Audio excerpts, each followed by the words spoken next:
Actually दूसरी भी है, लेकिन 48वीं गाथा ले लो, अभी जो सामने है मैं उसी को लेता हूँ। मामुज्ज मारज मादूसह इट्ठ निट्ठ अट्ठेसु थिरमिच्छै जय चित्तम विचित्त झाणपसेधिये। कह रहे तुम्हें विचित्र ध्यान की प्राप्ति करनी है तो क्या करना? कह रहे मामुज्ज मारज। मामुज्ज मतलब क्या?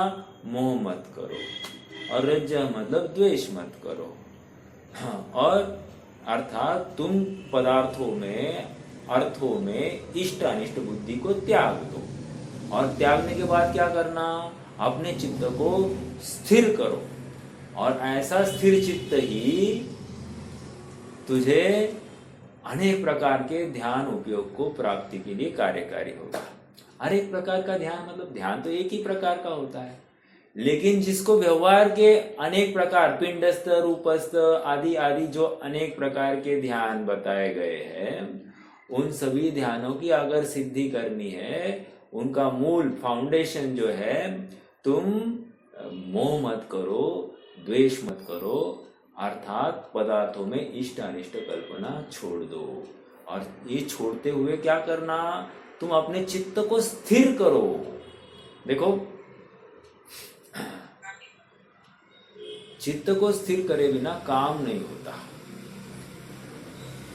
उच्छृंखल चित्त यथार्थ चिंतन करने के लिए योग्य माना गया नहीं। देखो, हम लोग में भी बात करते हैं ना, जरा ठंडे दिमाग से काम ले। तो ठंडे दिमाग से काम ले का अर्थ क्या है?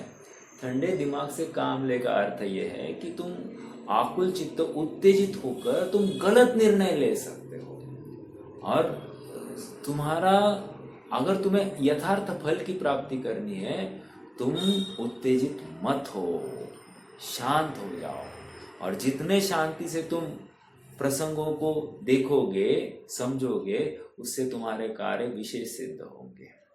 और आप देखोगे, जितने चुप्पी साध कर लोग साध सकते हैं, उतने कशाई लोग नहीं साध सकते।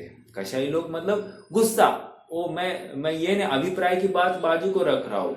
एक नॉर्मल लुकआउट है कि जो क्रोध करता हुआ जीव जितना सामने वाले से डिराइव कर सकता है, उतना उससे कहीं ज्यादा कोई प्रसन्न, मतलब मीठे वचनों के द्वारा, मायाचारी से क्यों ना हो, वो सामने वाले से ज्यादा डिराइव कर सकता है।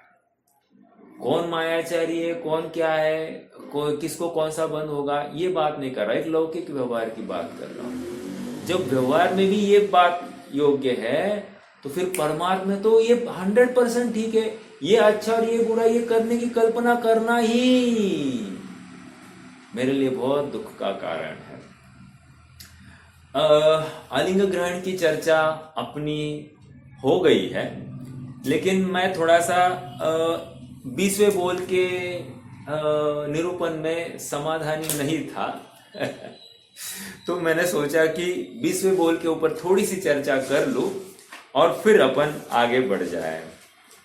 हाँ, 20वां बोल इतना ही कह रहा है कि ये जो आत्मा है वो प्रत्यभिज्ञान का कारण नहीं है, अर्थात प्रत्यभिज्ञान से आत्मा ग्रहण हो, ऐसा मेरा आत्म स्वरूप नहीं है, इसलिए अलिंग ग्रहण। बहुत ही टेक्निकल लैंग्वेज में मैं अगर इस बात को आपके सामने रखूं तो इतना ही कहना है, आत्मा परोक्ष प्रमाण नहीं है, आत्मा प्रत्यक्ष प्रमाण है।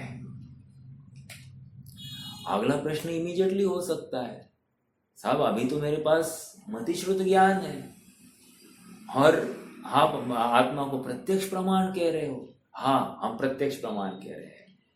प्रत्यक्ष प्रमाण अर्थात यहाँ पर यह समझाना चाह रहे हैं कि मेरा परोक्ष प्रमाण ये ज्ञान उपयोग है, इस उपाधि को भी तुम भूल जाओ।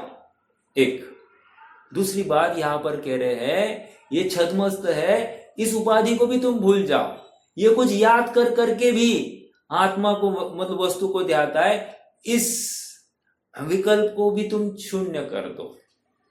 तुम मात्र और मात्र मैं आत्मा हूं, इस बुद्धि से तुम अपने आत्म वस्तु को ध्याओ, देखो तुम्हारा काम होगा कि नहीं। इसलिए इस गाथा की थीम विद्वानों द्वारा ऐसी रखी जाती है, सोहम से अहम की तरफ। क्या कहा? सोहम से अहम की तरफ। मतलब क्या? जैसे भगवान को देखा, हाँ भगवान तुम्हारे जैसा मैं हूं, तुम्हारे जैसा मैं हूं। अरे ये बहुत पराधीन बात हो गई, तुम्हारे जैसा मैं हूं। यहां पर के अहम, अहम मतलब मैं ऐसा ही हूं और आत्मा में ही बैठा हूं। अभी यह मैं हूं ये कहना भी बहुत भाषा की कमजोरी है। यह मैं हूं कह रहा है ना, उस समय में आत्मा में डुबकी लगा दी है, आप पकड़ रहे। और सोहम में क्या हुआ? हाँ मैं ऐसा हूं, विकल्प में खड़ा है। अरे सोहम करता रहा, क्या है वो? दासोहम करता रहा, वो ऐसा है, मैं दासू दासू ऐसा करता करता रटता रहा और भगवान के सामने गया तो मुझे खबर पड़ी कि नहीं, मैं वैसा ही हूं, आपके जैसा ही हूं भगवान। सोहम, और सोहम रटते रटते अहम ही प्राप्त हो गया, ये बात आ गई। तो मूल कहां तक पहुंचना था? वो अहम तक पहुंचना था। और अहम तक पहुंचने के लिए ये प्रत्यभिज्ञान आदि ये विकल्प थे, ये मतलब पड़ाव थे, लेकिन आत्मा नहीं थे ना। और हमारा मूल प्रयोजन आत्मा से था, इसलिए आत्मा अलिंग ग्रह ने ऐसा कहा। ठीक है, ये स्टार्टिंग में बहुत महत्वपूर्ण बात रख दी है। अब मुझे लगता है कि काफी व्यवस्थित ये प्रेजेंटेशन हो गया है। अब इसमें और इससे ज्यादा मैं समझता हूं कि अलिंग ग्रहण की चर्चा आपको कहीं नहीं मिलेगी। अपन ने लगभग सब कुछ कवर कर दिया है। अब जो बाकी छंद है वो भी कोई विशेष उसमें अलग बात आने वाली नहीं है, वो सब कवर हो गया है। मैं पेज नंबर 327 के ऊपर हूं, वहां की थोड़ी सी बात मैं आपको फिर से इस 20वें बोल संबंधी ही पढ़ के बताता हूं।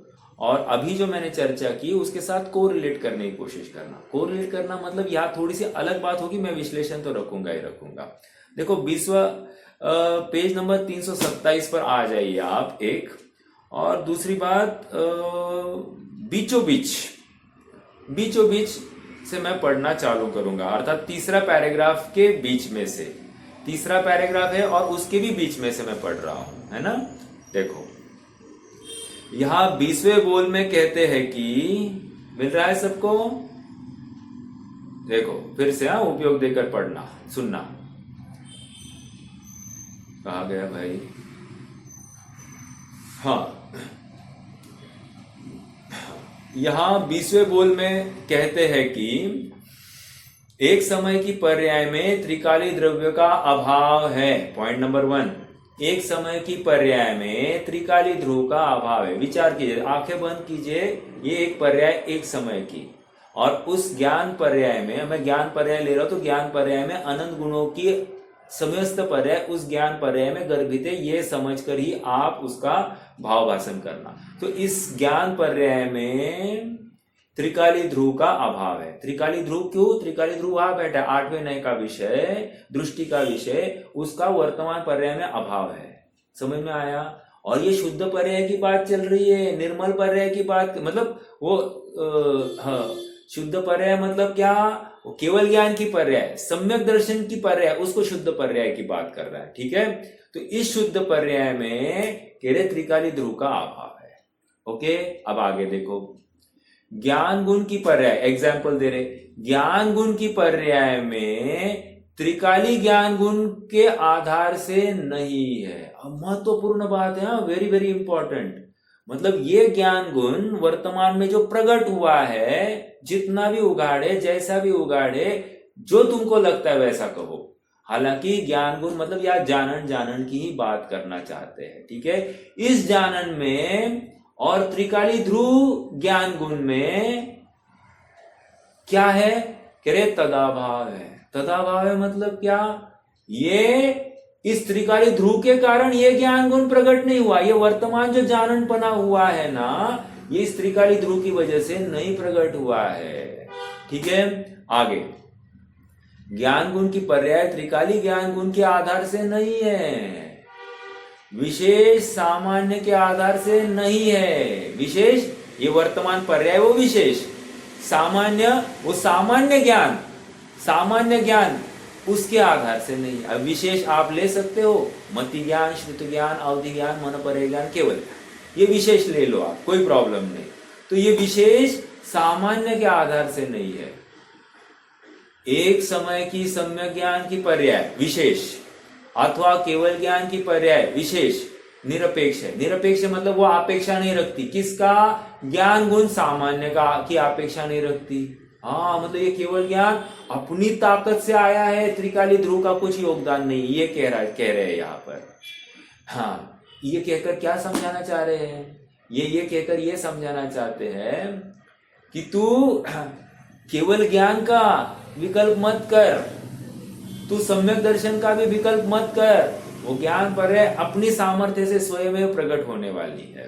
ये किसको संदेशा दिया जा रहा है, किसको समझाया जा रहा है? ये उस जीव को समझाया जा रहा है जो प्रयासरत है बहुत काल से कि मैं जल्द से जल्द अपने आत्मा को ध्याऊं, जल्द से जल्द मैं सुखी होना चाहता हूँ, जल्द से जल्द वो मोक्ष में जाने की बातें कर रहा है। तो जल्द से जल्द क्या लाया है? तू है, तू रहेगा। अभी यहाँ एक तो तू संसार में, एक तो मोक्ष में है। हाँ, संसार में है तो तुझे दुख भोगने पड़ रहे हैं। हाँ, मोक्ष में है तो तुझे स्वभाव का आश्रय है, तो वहां पर तुझे दुख की परछाई तक नहीं रहेगी। इसलिए तेरी भावना तो सही है, लेकिन सुन, पहले मैं आत्मा हूं, सुख स्वभावी हूं, यह तो स्वीकार कर। तू ये स्वीकार नहीं कर रहा है और मोक्ष में जाना है ये कर रहा है। ऐसा चलेगा क्या? नहीं चलेगा। तो ये महत्वपूर्ण बात। अब देखो और पढ़ता हूं, फिर मुझे एक बहुत अच्छी बात भी आपके सामने रखनी है। बंद हो गया था। क्या कहा? विशेष सामान्य के आधार से नहीं है। एक समय की सम्यक ज्ञान की पर्याय अथवा केवल ज्ञान की पर्याय निरपेक्ष है, अपेक्षा नहीं रख रही है। किसका? सामान्य ज्ञान गुण की। त्रिकाली गुण के आधार से वह प्रकट नहीं होती। इस प्रकार निरपेक्षता बतलाई है। इस प्रकार आत्मा त्रिकाली ज्ञान से नहीं स्पर्शित ऐसी शुद्ध पर्याय है, ऐसा यह बतलाया है। मतलब वो आत्मा की जो ज्ञान पर्याय है वो त्रिकाल ज्ञान को स्पर्श नहीं कर रही है, ऐसी पृथक है, इसलिए वो अलिंग ग्रहण है, अर्थात वो ग्रहण नहीं कर रही है। जानेगी, जानने में विरोध नहीं है, लेकिन आत्मा उसमें आता नहीं है, ये कहना चाह रहे हैं। और अज्ञानता में मैं ऐसा मान बैठा कि आत्मानुभव हो गया, उस समय आत्मा ही आ जाता है, ऐसा नहीं हुआ है। समझ में आ रहा है क्या? देखो, ये परम अध्यात्म की ये चर्चा है। परम अध्यात्म ऐसा ही बोलता है। आगम बेस कथन क्या होता है कि आत्मा ही परिणमित हो गया है। वो उसके पर्याय में, गुण में आत्मा चीख कर कह रहा है कि मैं ही यहाँ पर हूँ। समझ में आ रहा है कि मैं ही सर्वव्यापक हूँ, सभी गुणों में, सभी पर्याय में मैं ही व्याप्त हूँ, ऐसा वो आत्मा कह रहा है। ये आगमोक्त कथन है। और अध्यात्म की जब भी कथन शैली चलेगी, अरे वो पर्याय अलग, त्रिकाली ध्रुव अलग। पर्याय स्वयं के सामर्थ्य से प्रकट हो गई है, तो उस पर्याय की हयाती दिखाई जा रही। पर्याय का सामर्थ्य, पर्याय भी एक अर्थ है, पदार्थ है, ये बताया गया। और यहाँ पर कह रहे द्रव्य सत, गुण सत, पर्याय सत। तो पर्याय सत और गुण सत जब कह रहे हैं, सॉरी, पर्याय सत, गुण सत और द्रव्य सत जब कह रहे हैं, तो जिस समय पर्याय सत कह रहे हैं ना, तो उस पर्याय सत को द्रव्य सत और गुण सत की अपेक्षा नहीं है, ये कह रहे हैं। जब द्रव्य सत कह रहे हैं तो उस द्रव्य सत को गुण की तथा पर्याय की अपेक्षा नहीं है। और जब गुण सत कह रहे हैं तो उस समय में उस गुण सत को द्रव्य सत की और पर्याय सत की अपेक्षा नहीं। हालांकि सब इंटरडिपेंडेंट है, फिर भी निरपेक्ष है। ये है पूरी स्वतंत्रता। ठीक है। एक बहुत अच्छी बात पढ़ी थी, मैं पढ़ी हुई बात को आपके सामने रखता हूं। अहो अलौकिक है आत्मस्वरूप। क्या? अहो अलौकिक है यह आत्मस्वरूप, जिसके आश्रय से दुखी होना भी चाहे तो नहीं हो सकता। क्या कहा? जिसके आश्रय से दुखी होना चाहे तो नहीं हो सकता। ये मेरा प्रश्न है, नींद आना ये सुख की निशानी या दुख की निशानी है? मानता क्या है? सुख मानता है कि नहीं मानता है? बिल्कुल मानता है। यही तुम्हारा अभिप्राय की खोट है, वस्तु स्वरूप की विपरीतता है, ये कारण विपरीतता है। कारण विपर्यास, कारण विपर्यास इसको कहते हैं कि शास्त्रों में या स्वरूप में ऐसा नहीं है, अब तुझे लग रहा है, तो कारण विपर्यास है। देखो, बहुत क्रोध हो जाए, हम क्या करते हैं? हम पहला सोना चाहते हैं। समझ में आ रहा है क्या? बहुत कषाय हो गई, ये जीव क्या करता है? पहले सोने की कोशिश करता है। सोने की कोशिश मतलब शराब पीना, समझ में आ रहा है? अर्थात उन्मत्त होने की कोशिश, भूलना चाहता है उस प्रसंग को। यहाँ पर कह रहे तेरे हाथ में ही नहीं है वो प्रसंगों को आगे पीछे करना। आगे, अहो अलौकिक है आत्मस्वरूप, जिसके आश्रय से दुखी होना भी चाहे तो नहीं हो सकता। अब उदाहरण दे रहे, जैसे सूर्य से कोई अंधेरा चाहे। क्या कहा? जैसे सूर्य से कोई अंधेरा चाहे तो संभव नहीं है, ऐसे ही निस्वभाव के आश्रय से विकल्प संभव नहीं है। मतलब मैं जब आत्मा में रहूंगा उस समय में विकल्प नहीं रहेगा, और विकल्प नहीं रहेगा तो ये प्रत्यभिज्ञान का विषय नहीं रहा, ये भी बात सिद्ध होती है। अर्थात ये परोक्ष वस्तु नहीं है, आत्मा प्रत्यक्ष वस्तु है। ये है, समझ में आ रहा है क्या?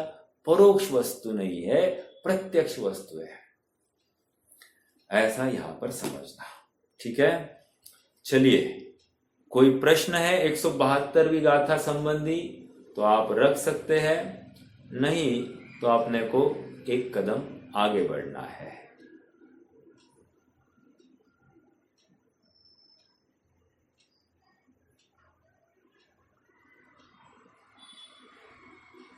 कोई प्रश्न?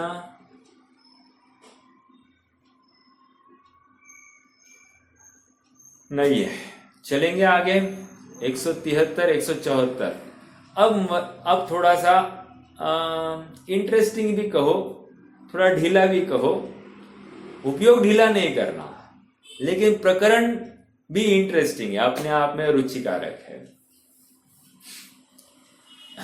प्रश्न ये हुआ है, साहब आपने हमको इतना आलिंग ग्रहण समझाया, मानो सिद्ध भोजन खोज, हंसी आती है कि मानो सिद्ध भोजन खोजते, तुम खाते नहीं, पीते नहीं, स्पर्श करते नहीं, सूंघते नहीं, सब बोल दिया आपने, बोल दिया, और हमको जज भी गए। राइट? आप हमको एक बात बताओ,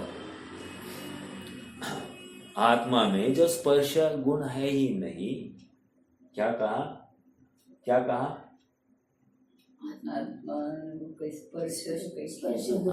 आत्मा में जो स्पर्श गुण नहीं है, जो अच्छी बात है, तो फिर आत्मा बंध को कैसे प्राप्त हुआ? फिर आत्मा बंध को कैसे प्राप्त हुआ? अगर क्यों इतना ही उनका तर्क है, साहब सुनो, बंधन कैसे हो रहा है इतना बताओ आप।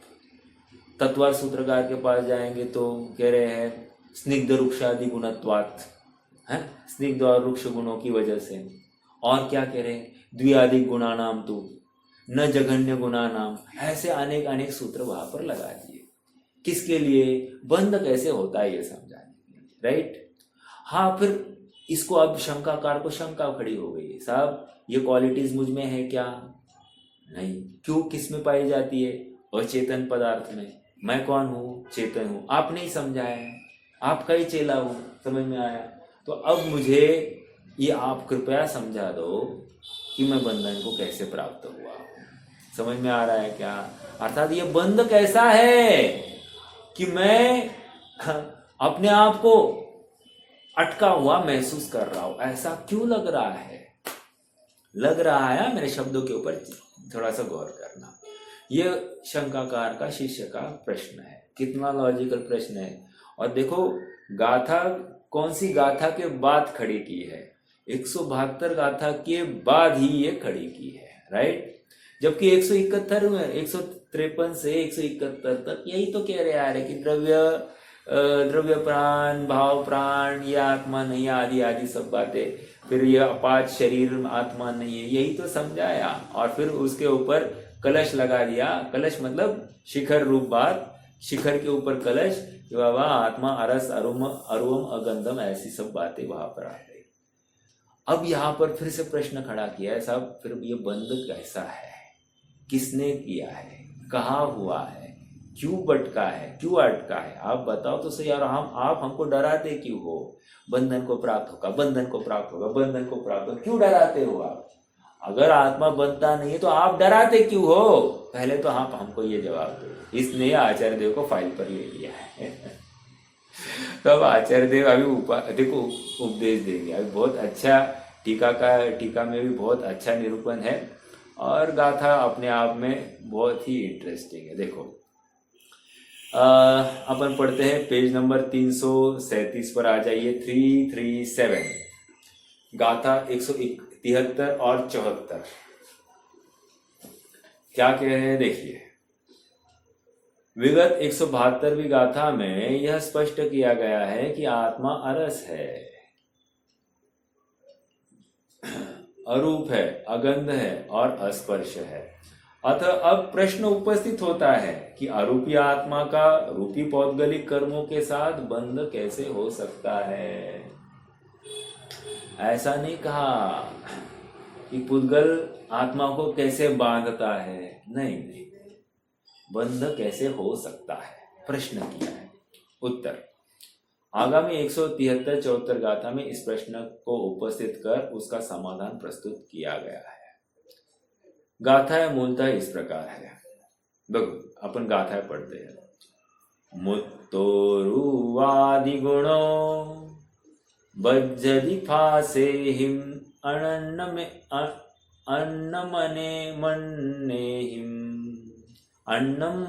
हिम तव्विवरीदो अप्पा बज्जदि किद पोग्गलं कम्मम् रुवादिये हिम रहिदो पेच्छदि जानादि रुवमादीनि दव्वाणि गुणे यजधा तह बंधो तेन जानी। इसका हिंदी अनुवाद। मूर्त पुद्गल बंधे नित स्पर्श गुण के योग से अमूर्त आत्म मूर्त पुद्गल कर्म बांधे किस तरह। प्रश्न है। अब 174 में उत्तर। जिस तरह रूपादि विरहित जीव जाने मूर्त को, बस उस तरह ही जीव बांधे मूर्त पुद्गल कर्म को। क्या कह रहे हैं मालूम है? प्रश्न क्या आ गया? तो सब पुद्गल से बंधा तो हमको कोई तकलीफ नहीं है। क्यों? उनमें है ना स्पर्श रस गंध, भाईचारा है उनमें, तो वो बंधे तो कोई प्रॉब्लम नहीं है। लेकिन जीव कैसे बंधा, आप ये हमको बताओ। ठीक है, ये प्रश्न है। क्यों? जीव चेतन है, देह चेतन जीव चेतन, देह अचेतन, यह जड़, मैं ज्ञानी, और फिर भी मिले अनादि। मिले अनादि कैसे बोल रहे हो साहब? मिले ही कैसे है, मिल ही कैसे सकते, ये आप हमको समझाओ। समझ में आ रहा है क्या? ये प्रश्न खड़ा किया गया है। मोक्ष मार्ग प्रकाशक में भी ये प्रश्न लिया गया है। आप में से कितने जनों को याद है? अपन ने इसके ऊपर 1-2 बार चर्चा भी की है।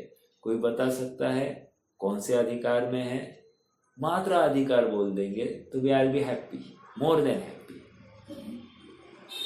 यानी सूक्ष्म परमाणु का स्थूल परमाणु जैसे बंद होता है बंद से, हाँ, इस प्रकार ये आत्मा से भूतगल कर्मों का बंध होता है, वैसा वहां पर बताया। बिल्कुल। कौन से अध्याय में? आपने तो बहुत अच्छी बात बता दी, आपने तर्क ही दे दिया।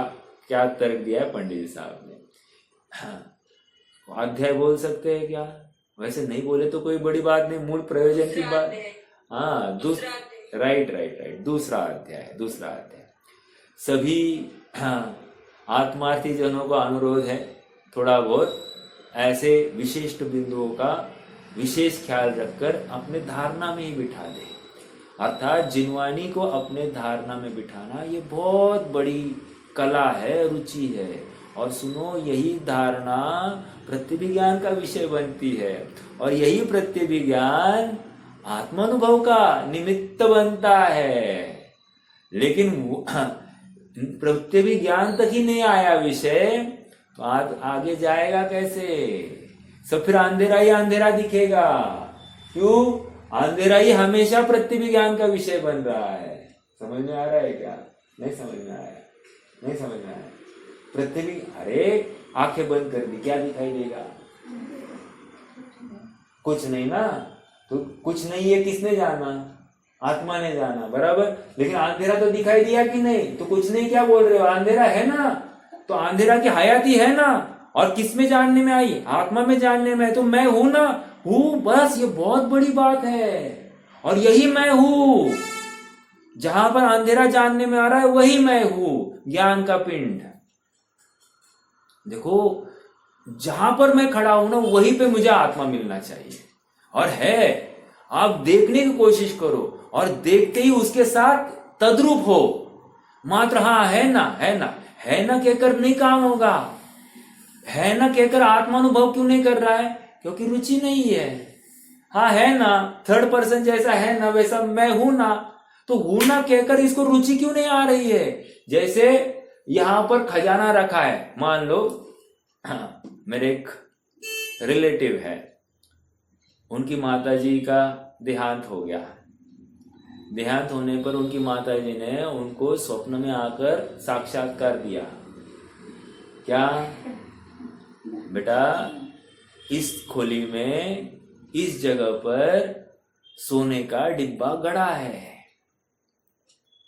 अगले दिन ही, अरे रात्रि में ही चालू हो गई खुदवाई हो गई, और मिल गया सोने का डिब्बा। सच्ची बात है, झूठ बात नहीं कर रहा हूं। सोने का डिब्बा मिल गया। प्रश्न ये है, देखो, सोने का डिब्बा है, तो कितनी तत्परता से ढूंढा धांडी कर दी। वैसी मैं हूं, उतनी तत्परता से रुचिपूर्वक गया क्या? नहीं। और आज तक, अभी 30-35 साल हो गए, सबको कहता है मुझे माता ने साक्षात्कार दिया था, वो सोने का डब्बा मेरे स्वप्न में आया था, वो डब्बा मुझे चाहिए। समझ में आ रहा है क्या? अर्थात मालिक बन गया उस डब्बे का, अधिकार बोल देता है जी। मैंने नहीं मुझे नहीं माँ ने साक्षात्कार दिया होता तो वो कहां से निकलता? प्रश्न है कि नहीं? बहुत लॉजिकल प्रश्न है कि यहाँ कह रहे जिसका होता है वो वही का है, सोना सोने का है, वो तेरा और मेरा कहां से बात लाई? ये अपन आध्यात्मिक कथन कर रहे हैं। बट मुझे इस उदाहरण के माध्यम से यही समझाना है, कितनी रुचि तत्प्रति प्रीति चित्तेना, कितने प्रीति चित्त से प्रवृत्ति हो गई तेरी। ऐसी प्रीति चित्त से आत्मा में प्रवृत्ति होती है क्या? ये भी खजाना है, ज्ञान का पिंड है, आनंद का पिटारा है। अरे करोड़ों का धन बरसाओ तो भी इतने से एक क्षण का आनंद के लिए तरसते हैं जीव, और तू करोड़ों की संपत्ति के पीछे इसको लात मार रहा है। तेरी दृष्टि में खोट है। समझ में आ रहा है क्या? दृष्टि में खोट है, तेरे प्रयोजन में खोट है। तेरा प्रयोजन आत्मानुभव नहीं है। और विचार करना, ये अन्यों की बात नहीं चल रही है, ये इस सभा में विद्यमान सुज्ञ जनों के लिए रखी जा रही है। क्यों? जो यहाँ पर उपलब्ध ही नहीं है उसकी हम क्या बात करें? जो यहाँ पर साक्षात अपने सामने है, अपना हित चाहते हैं, उनके लिए ये प्रश्न है। समझ में आ रहा है? और शांति से विचार करना कि इससे मुझे क्या होगा। अर्थात मुझे आत्मा ये समझने के बाद भी अंदर झुकाव क्यों नहीं हुआ? रुचि की कमी। 100% बात यहां पर आकर रुक गई है। समझ में आया? इसका मतलब मैं कहां पर रुचि रख रहा था? क्षयक्षम ज्ञान की वृद्धि में, अर्थात ज्ञान की वृद्धि हो जाए, ये बिल्कुल। क्यों क्षयक्षम ज्ञान से? क्यों? क्योंकि फिर मैं 4 लोगों को पंडिताई कर सकूंगा, 4 लोगों को समझा पाऊंगा, मैं तर्क कर पाऊंगा, अपना धर्म कैसा है ये मैं अन्य मतियों को समझा पाऊंगा। इतने ही विकल्पों के पीछे इसने अपना जीवन बर्बाद कर दिया। समझ में आ रहा है? इतना अनमोल जीवन तू व्यर्थ के विकल्पों के पीछे बर्बाद कर रहा है, ये शोभनीय नहीं है। रे जीव तू अपना स्वरूप देख तो जरा। क्या बात करे, तू अपना स्वरूप देख तो सही। ध्रुग ज्ञान सुख वीर्य का भंडार है भरा। अरे वो ऐसे बहुमान आ रहा है कि नहीं, कि ज्ञान सुख वीर्य का भंडार। अरे एक सोने का डिब्बा भी, आज साहब एक सोने का डिब्बा 1 किलो का होगा तो कितना होगा? 70 लाख। कैसे एकदम आंखें बड़ी करके बोल रहा है 70 लाख। आंकड़ा गलत भी हो सकता है, ज्यादा भी हो सकता है लेकिन कितना आंखें बड़े बड़े कर करके। वैसे ही ज्ञान का भंडार, आनंद का भंडार, हाँ होगा मतलब इसको वो बहुमान नहीं आ रहा है, और यहाँ पर बहुमान नहीं तो काम नहीं होगा। उपेक्षा भाव है ना तेरा वस्तु के प्रति, तो वस्तु कैसे आएगी? मान लो मैं किसी की उपेक्षा करूं, तो वो उपेक्षा करेगा तो मेरे हाजी हाजी करेगा?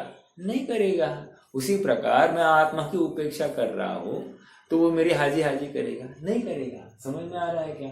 बहुत सरल ये बातें हैं। हाँ जी, 173-74 के विषय में हम आ गए हैं। वहां पर कह रहे ये बंद कैसा? प्रश्न और उत्तर कह रहे जैसा तो पुद्गलों को जानता है कि नहीं जानता है? जानता है कि नहीं? हाँ या ना बोल, हाँ या ना? हाँ जानता हूं। बस वैसे ही बंद भी हो जाता है। तो जिस प्रकार से पुद्गलों को जानता है उसी प्रकार तुझे बंद भी हो जाता है? ये क्या तर्क हुआ? ये क्या न्याय हुआ? फिर ऐसा न्याय अरे कौन दे रहा है? आचार्य देव। कौन? कुंद स्वामी।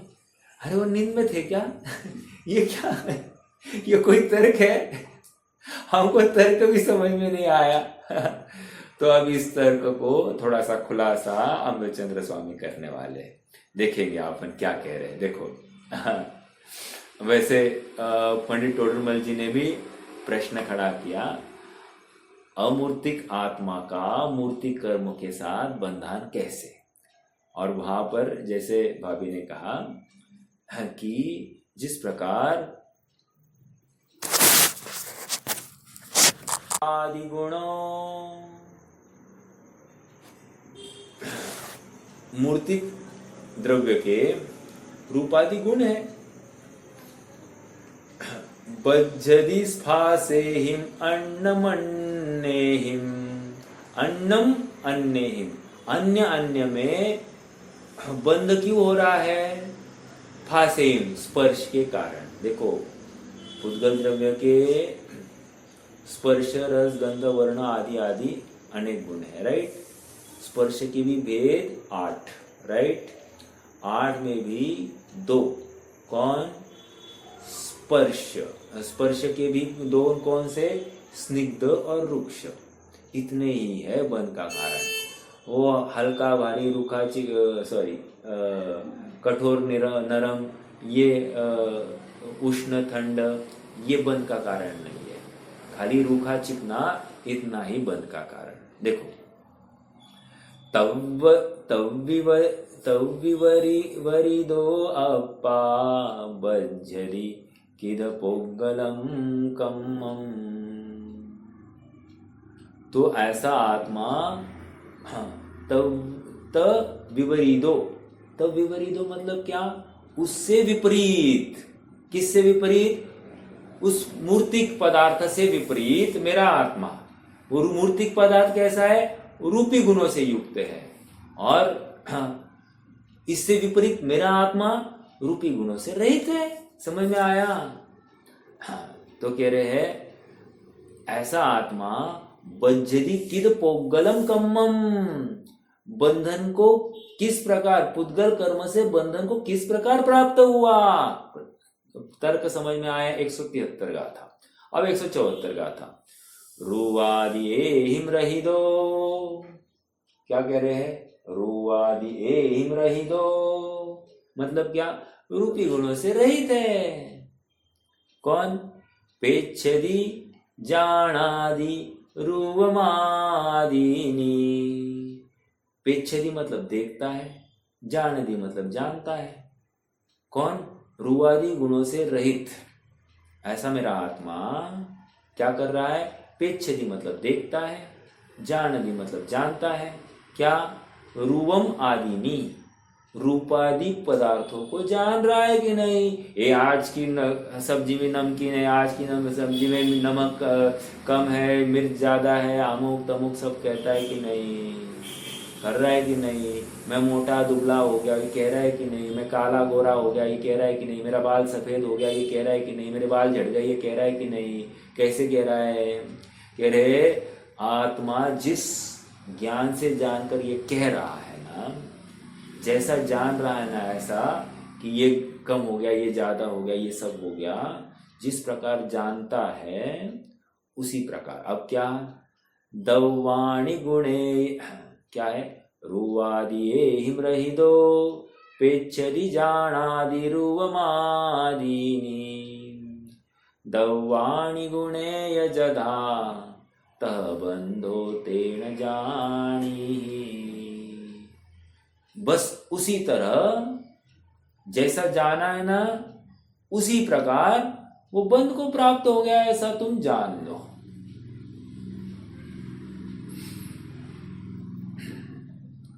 अर्थात बोलिए भाभी जी। हाँ, यही तो प्रश्न है। मैंने इसलिए तो कहा, ये कोई न्याय हुआ, ये कोई तर्क हुआ होगा। कुंद स्वामी ने लिखा हुआ, ये कोई तर्क है क्या, मतलब इस तर्क में कोई दम ही नहीं दिखाई दे रहा है हमको। अब हमारी शक्ति कम है, इसलिए हमको वो तर्क भाषित नहीं हो रहा। अब देखो अमृतचंद्र स्वामी मैदान में आ गए हैं, और वो कैसा तर्क देंगे तो थोड़ी जस्टिफाई हो जाएगी बात। देखो, शिष्य कौन सही, शिष्य वही सही है जो गुरु को सही साबित करे अर्थात उसकी हर तात्विक बात को एकदम स्ट्रांगली पुटअप करे। इसलिए कह रहे हैं, कुंद इतने फेमस नहीं थे, लेकिन उनके शिष्य ने उनको बहुत फेमस किया। समझ में आ रहा है क्या। और कुंद की प्रभावना 1000 टाइम्स करने का काम का श्रेय अमृतचंद्र स्वामी को जाता है। इसलिए जाता है क्योंकि गाथा बहुत सरल है, इतनी सिंपल है, और अमृतचंद्र ने उसमें इतनी गरिष्ठता भर दी है, इतना नॉलेजेबल भर दिया है कि हमको सोचने के लिए मजबूर किया है कि कुंद कितने होशियार थे तो वो शिष्य गुरु के हृदय में बैठकर ये सब बातें निकाल रहा है। हम भी ऐसे शिष्य बने और उनके हृदय में बैठकर इतनी सारभूत पदार्थों को निकाले और अपना आत्म कल्याण कर ले। At the end of day आत्मा की साधना ये जरूरी है। समझ में आ रहा है क्या। बट ऐसे विकल्प, ऐसे तर्क आते हैं तो उसमें भी हमको निश्चित करना पड़ेगा। अब पंडित टोडरमल जी के पास में ये प्रश्न किया गया कि साहब, अनादिकाल से ये आत्मा मिला हुआ है, ऐसा क्यों कह रहे हो, मिला हुआ है ऐसा क्यों कह रहे हो। तो पंडित साहब ने तर्क क्या दिया, कौन बताएगा। ये दो वस्तुएं मिली है, ये भिन्न भिन्न है, ये आप किस आधार पर बोलते हो। आधार चाहिए, वो तो बराबर है, आपने अन्यों का आधार दिया। मैं ये कह रहा हूं,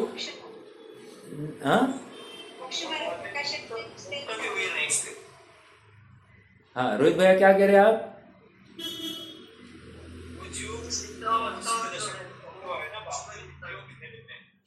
हाँ मुकेश भैया बोलिए।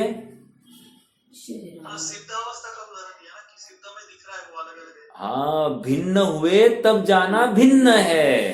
फिर तिल और तेल, और फिर जो जो उदाहरण है सोना और किट्ट कालिमा, ये सब लगाते जाइए। लेकिन मूल बिंदु क्या दिया, भिन्न हुए तब जाना दूध और पानी, आए ना बात। तो ये भिन्न हुए तब जाना भिन्न थे, लेकिन अनादि से ऐसी ही है। वो उत्तर दिया है, क्यों मिले ये कर ही मत, स्वभाव अतर को चरा, स्वभाव से ही मिले हैं। और स्वभाव से मिले हैं तो ये ऐसे, उसका उदाहरण दिया फिर तिल और तेल, समझ में आया। और अलग अलग है कैसे समझना, अलग हुए इसलिए जाना अलग है, समझ में आ रहा है क्या। अलग नहीं होते तो अलग, मतलब भिन्न भिन्न नहीं होते तो अलग कैसे कहते हैं, समझ में आ रहा है। जैसे पानी और उष्णता अलग अलग हुए तभी तो जाना उष्णता पानी का स्वभाव नहीं है, समझ में आ रहा है क्या। हाँ, तो ये क्या है, हमको ये एनालिसिस, वहां पर वो तर्क दिया। अब यहां पर तर्क क्या है, यहां पर कह रहे हैं कि आत्मा बंधन को कैसे प्राप्त हो रहा है साहब, वो तो समझ में आया अनादि से, लेकिन ये नवीन बंध कैसे हो रहा है। तो नवीन कर्म बंध का निरूपण जो चला वहां पर ये बात कह रहे हैं, जिस प्रकार सूक्ष्म पुद्गल स्कंदों का स्थूल पुद्गल स्कंदों के साथ एक क्षेत्राओं का संबंध होता है, उसी प्रकार समझ लेना। एक आध उदाहरण दे सकते क्या, सूक्ष्म का स्थूल में मिलना, ऐसा उदाहरण आपके ज्ञान में आता है क्या। सूक्ष्म पुद्गल स्कंदों में आकर मिले हैं, स्थूल पुद्गल स्कंदों में आकर मिले। बोलो क्या बैठते हो, सोचो ना फिर दिन भर, कितने सोचने के लिए खुराकें देख रहे हो क्या, खाली खाओ लेकिन सोचो। बहुत बादाम खाओगे और सोचोगे नहीं तो काम नहीं होगा। देखो वहां पर सूक्ष्म और देखो, अरे इतनी सी बात है, मैं मोटा हो गया तो मोटे परमाणु कहीं से आए होंगे ना, वो सूक्ष्म ही थे ना जब आए, मुझे दिखाई दिए क्या, नहीं दिखाई दिए, और मैं मोटा तो दिखाई दे रहा हूं, समझ में आया। तो ये स्थूल शरीर में वे सूक्ष्म परमाणु आए हैं, मुझे दिखाई नहीं दिया, लेकिन मैं बढ़ गया ना, मोटा हो गया ना, तो इसी को कह रहे सूक्ष्म स्थूल में आकर मिलता है। जिस प्रकार ये संभव तुझे स्वीकार है कि नहीं, सूक्ष्म और स्थूल, तो वैसे ही सूक्ष्म आत्मा और स्थूल पुद्गल इनका भी मिलना हो सकता है, ऐसा वहां पर तर्क है। सूक्ष्म आत्मा देखो, सूक्ष्म पुद्गल के सामने सूक्ष्म आत्मा रखना और स्थूल पुद्गल के सामने कर्म रखना, राइट, तो इनका बंधन हो सकता है, ऐसा वहां पर। वो भी बहुत ऊपरी बात है, लॉजिकल बात लगती ही नहीं है, लेकिन क्या करें, इसके अलावा और कोई तर्क भी सामने नहीं है ना, तर्क दिया ही नहीं जाता, क्योंकि ऐसा ही हो रहा है। जीव मतलब ये प्राकृतिक व्यवस्था ही ऐसी है कि जीव यहां पर विकार को प्राप्त हुआ कि यहां पर कर्म के वर्गणाओं के विश्रसोपचय में से वहां पर कर्म रूप परिणमन होता पाया जा रहा है। ऐसा निमित्त नैमित्तिक संबंध, इस निमित्त नैमित्तिक संबंध इतना घना है कि ऐसा लगता है कि ये परिणाम करने के कारण ही हुआ है। लेकिन सुनो, यहां पर कह रहे हैं परिणामी के आधार पर है, और वो कर्म का मतलब वर्गणाओं का कर्म रूप बनना वो पुद्गल का काम है। दोनों स्वतंत्र और भिन्न द्रव्य का स्वतंत्र परिणमन है, दोनों को मिंगल मत करो। और जो मिंगल करके बताया जा रहा है, इतने मात्र के लिए बताया जा रहा है कि जीव अपराधी है, अर्थात उस अपराध के फल में उसको राग द्वेष संक्लेश हुआ, दुख हुआ, उस दुख का परिचय कराया जा रहा है। हमको कर्मों को दिखाना बिल्कुल इष्ट नहीं है, लेकिन क्या करे, कर्म दिखाए बिना, ये दुख दिखाए बिना ये आगे बढ़ नहीं रहा है ना स्वरूप को ध्याने के लिए। और हम जानते हैं ये सुखी स्वरूप को ध्याने से होने वाला है, अन्य किसी के माध्यम से नहीं होगा। पकड़ में आ रही है? हाँ बोलिए।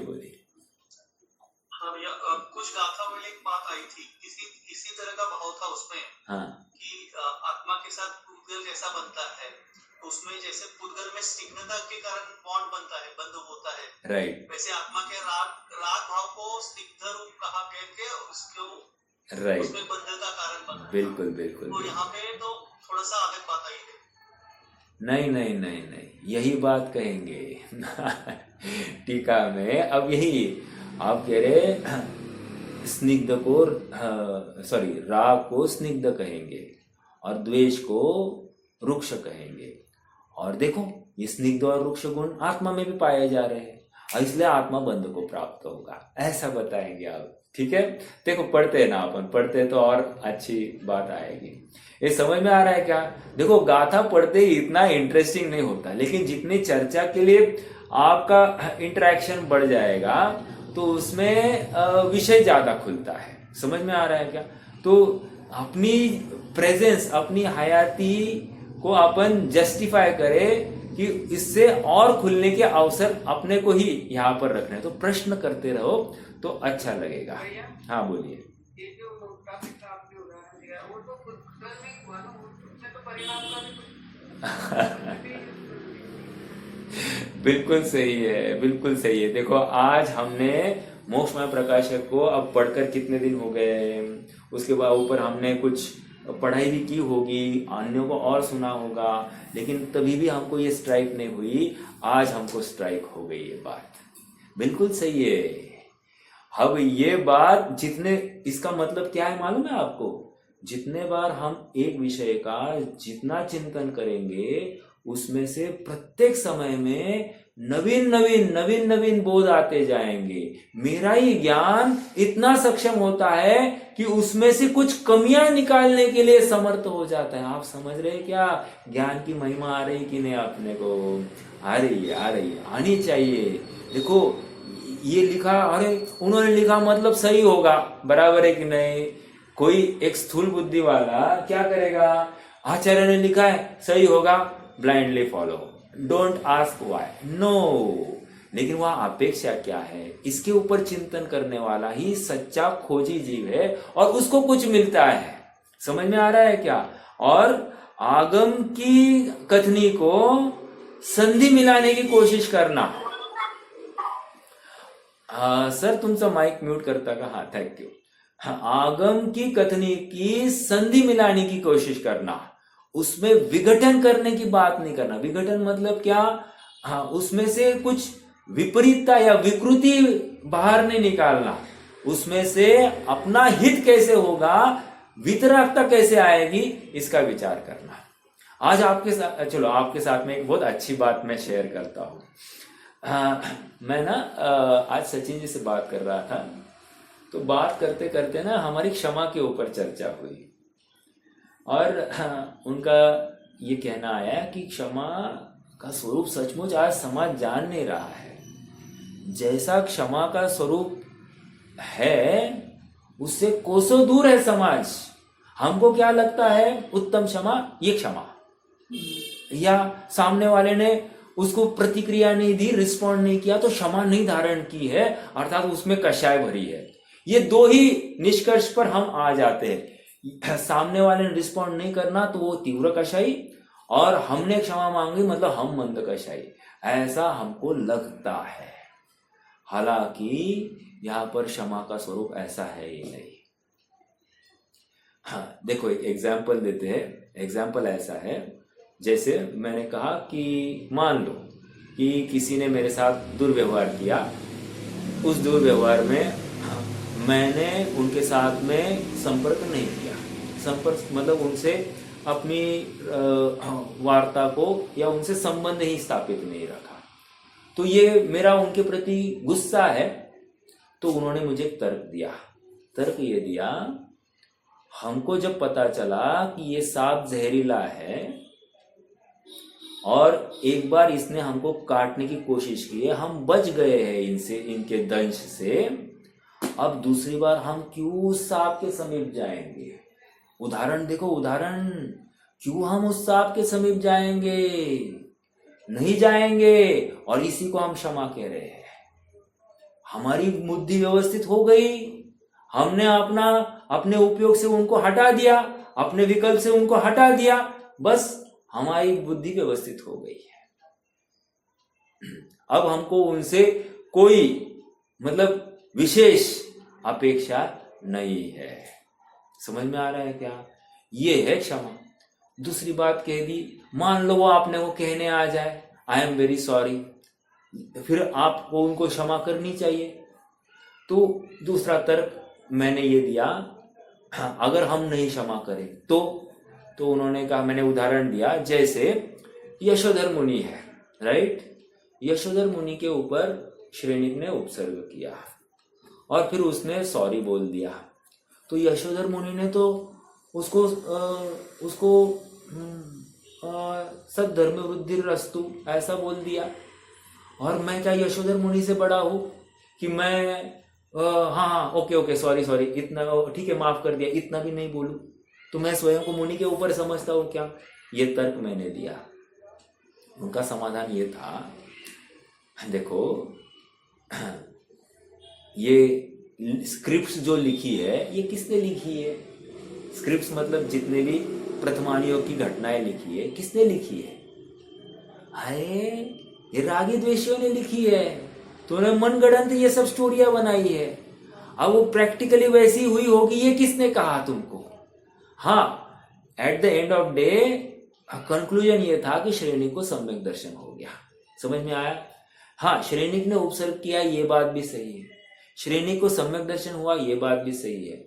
लेकिन इन बिटवीन दिस, ये दो घटनाओं के बीच में जो कुछ हुआ है ये सब मेरी कल्पना से हुआ है। मतलब मैंने कल्पना, आप चाहो ये कुछ इसमें से कोई नवीन स्क्रिप्ट लिखना तो आप लिख सकते हैं, आप फ्री हो ये लिखने के लिए। प्रथमानुयोग इसी प्रकार से लिखा जाता है, मात्र वो घटनाओं को स्पर्श करके जाना, घटनाओं को छोड़ना नहीं। लेकिन इन बिटवीन टू घटनाएं आपको कैसी स्क्रिप्ट मोड़नी है, ये सब आपके ज्ञान बल पर, मतलब आपके शैवक्षम पर है। मैं इतनी बात क्यों कर रहा हूं? मतलब यहां पर हम क्षमा की परिभाषा क्या करें? तो क्षमा मतलब हम अपने उपयोग से किसी को हटा दिया, ये भी क्षमा है। हमको अब विकल्प ही नहीं रहा। जैसे अकाउंटिंग में एक बात आती है, आप कितने जन जानते हैं मुझे नहीं मालूम, मैं एक एग्जांपल देता हूं। हाँ, मान लो बैंकों में होता है, मान लो बैंकों ने किसी को कर्जा दिया, अब कर्जा नहीं आ रहा है तो बैंक क्या करते हैं? नॉन परफॉर्मिंग, एनपीए कहते हैं उसको, नॉन परफॉर्मिंग एसेट है ऐसा जानकर उसको राइट ऑफ कर देते। करेक्ट, कर दिया। अब मान लो देनदार ने को बुद्धि आ गई कि आपको पैसा देना है। अब बैंक के सामने प्रश्न है कि ये अभी एंट्री कैसी पता है? मैं ज्यादा जानकार नहीं, मैं एक एग्जांपल दे रहा हूं। ये एंट्री कैसे पता है? क्यों? बैंकों ने राइट ऑफ कर दिया। राइट ऑफ कर दिया मतलब ऑलरेडी उनके अभी ज्ञान से खत्म हो गई, ये चैप्टर खत्म है। अब वहां पर आप उनके सामने कुछ देने आए तो बैंक को प्रश्न आएगा कि मैं ये एंट्री कैसे बताऊं? क्यों? ये पैसा आया है, किसके अगेंस्ट आया है? ये प्रश्न मतलब प्रश्न खड़ा होता है। तो उसके आगे कोई हेड नहीं दिखाई दे रहा, मैंने कुछ सर्विस दी है, कुछ दिया है, तो मैं ये पैसा ले सकता हूं, तो वो कैसा आएगा? ये एक प्रश्न होता है। उसी प्रकार क्षमा भी ऐसी है, अपने उपयोग से वो विकल्प को हटा दिया, हो गई क्षमा। ये इतनी इजी है क्षमा का स्वरूप।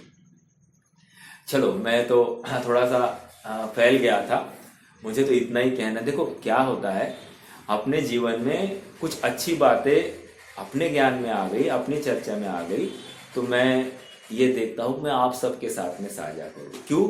देने से एक तो मेरे प्रति मेरी सोच में गंभीरता और दृढ़ता आती है, और दूसरा आप सबको सोचने के लिए नवीन प्रमेय मिलता है।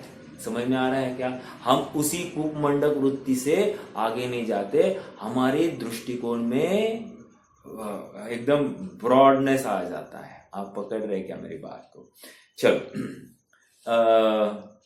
आइए अपने प्रकरण पर आ जाइए। प्रश्न काफी है। एक तो पुद्गल का पुद्गल में आपस में बंध हुआ, उसमें आत्मा का क्या संबंध है? कोई संबंध नहीं है। फिर भी ऐसा होता है, या ऐसा रिलेटिविटी, ऐसा संबंध स्थापित करके कथन किए जा रहे हैं, अर्थात और इसको हमको सहर्ष स्वीकार हो रहे हैं ये कथन। तो ऑनेस्टली ऐसा कोई निमित्त नैमित्तिक संबंध भी नहीं है, तो भी हम ये उदाहरण के माध्यम से हमको ये हजम हो जाती है बातें। तो ऐसी यहां पर बातें हैं। सत्यार्थ बात इतनी ही है कि जीव अपने परिणामों में ही बंधा है। महत्वपूर्ण बात रख रहा हूं, जीव अपने परिणामों में ही बंधा है और कर्मों ने उसको बांधा ही नहीं है। समझ में आ रहा है क्या? मुझे केवल ज्ञान क्यों नहीं हो रहा है? क्योंकि मुझे ही विश्वास नहीं मैं केवल ज्ञान को धारण कर सकता हूं। वो अपने परिणाम से ही बंधा है और फिर आरोप आता है, देखो ना, देखो वहां पर केवल ज्ञान आवरण का उदय है, देखो ना, देखो वहां पर अवधि मन पर्य ज्ञान आवरण का उदय है। तो वो हमको थर्मोमीटर दिखाया गया, तो थर्मोमीटर दिखाया गया तो इसको क्या लगता है? थर्मोमीटर ही अपराधी है, थर्मोमीटर में की वजह से मुझे बुखार आया, ऐसा इसको लगने लगता है। समझ में आया? जबकि बात ऐसी नहीं है। जीव स्वयं रुखा है और जीव स्वयं स्वभाव के आश्रय से मुक्त होने वाला है। समझ में आ रहा है क्या? आज तो समय हो गया है, अपन कल से इस टीका को पढ़ना प्रारंभ करेंगे। ठीक है? और कोई प्रश्न है तो रख सकते हैं, अपन उसके ऊपर भी चर्चा करेंगे। बोलिए कोई